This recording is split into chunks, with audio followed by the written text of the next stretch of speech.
Hi guys, welcome, and to some of you, welcome back. We're continuing the DCS Dogfight series.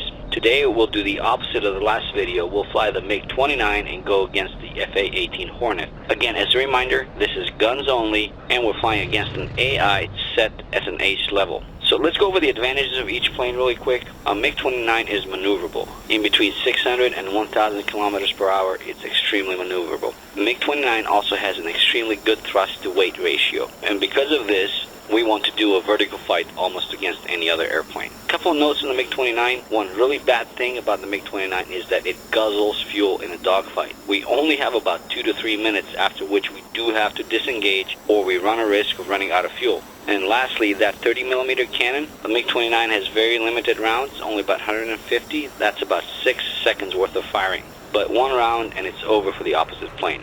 As far as the FA-18, FA-18 again has better electronics. It can outturn the MiG-29 at around 350 knots, that's 650 kilometers per hour, and most importantly, it has endurance. If we can stay out of our gun sight for 2 minutes, it will survive. So a few things to keep in mind for this flight. 1, keep it vertical. 2, keep it between 700 and 900 kilometers per hour. 3, we have about 2 minutes worth of dogfighting time. And lastly, we have very limited rounds, so we gotta use them wisely. So here we go immediately into vertical. The clock is running, guys, 2 minutes and counting.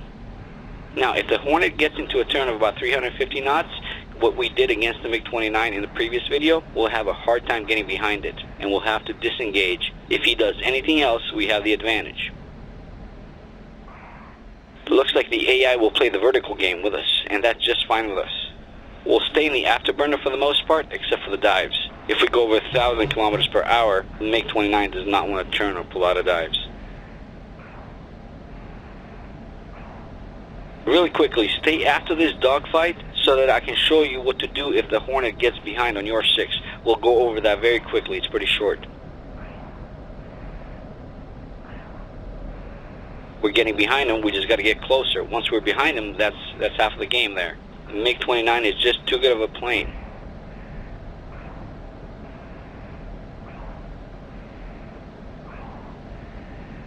At this point, he could start doing barrel rolls as a defensive move to keep us from firing, and he may even get behind us as we did in the previous video, but he's not doing it.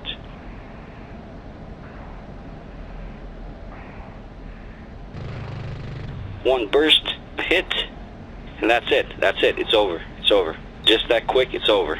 These high performance planes, it doesn't last very long. Quick look from the outside and then we'll get into the other part of the video.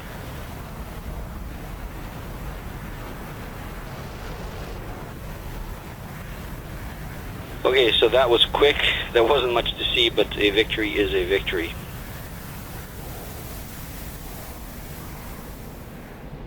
Okay, now let's say the Hornet gets behind us and is seconds away from firing. Here's my advice. You don't have enough fuel to go defensive and get behind him. You can try vertical scissors with some heavy rudder and see if you can quickly turn it on him, and maybe you can, but my advice is to put that nose down, go into afterburner, accelerate to above 1,200 kilometers per hour and get the heck out. The Hornet will not be able to catch up and will be out of range in just a few seconds. If this is a missile fight, we cannot do this. We cannot put it in the afterburner and get out of here. In that case, we would have to get into a defensive vertical scissors. We'll put it in the climb, maintain a speed of 1,100 kilometers per hour or above, and just leave. Yes, it's anticlimactic, but we got a faster plane with a lot less endurance, so we can get out of there and fight another time. That's the advantage, guys. And when you have an advantage, use it. Anyway, guys, thanks for watching. Thanks for hanging in there. Take care, and I'll see you guys soon.